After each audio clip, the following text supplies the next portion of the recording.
LPS లేఅవుట్లలో పనులకు CRDA టెండర్లు 3 జోన్లలో 1,616 కోట్లతో వసతుల కల్పన.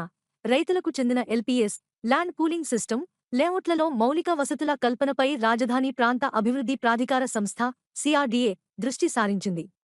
ప్రపంచ బ్యాంకు ఏడీబీ రుణంతో అమరావతిలో చేపట్టబోయే పనులకు గురువారం టెండర్లు పిలిచింది. 3 ప్యాకేజీలకు సంబంధించి 1,616.51 కోట్లతో పనులు చేపట్టనుంది.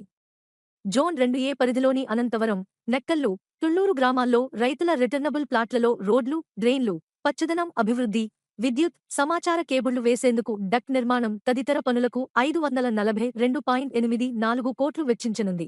జోన్ 2బి పరిధిలోని అనంతవరం, నేలపాడు, శాఖమూరు, తుళ్లూరులోని కొన్ని ప్రాంతాల్లో వసతుల అభివృద్ధికి 542.84 కోట్లు, జోన్ 6లోని కొండమరాజుపాలెం, రాయపూడిలోని ప్రాంతాల్లో 530.83 కోట్లు ఖర్చు చేయనుంది. ఈ 3 పనులకు టెండర్ల దాఖలు గడువు జనవరి 23గా నిర్దేశించింది. రాజధానిలో నిర్మించ తలపెట్టిన ఇన్నర్ రింగ్ రోడ్డు ఐఆర్ఆర్ రెండో దశకు కన్సల్టెంట్ నియామకానికి సీఆర్డీఏ గురువారం 2 టెండర్లు పిలిచింది. మొదటి టెండరు డీపీఆర్ తయారీ, డిజైన్ అంచనాల రూపకల్పనకు సంబంధించింది. ఐఆర్ఆర్ కోసం ఏ విధంగా భూమిని సేకరించాలో ప్రణాళిక రూపొందించి దాన్ని అమలు చేసేందుకు కన్సల్టెంట్ కోసం మరో టెండరు పిలిచింది.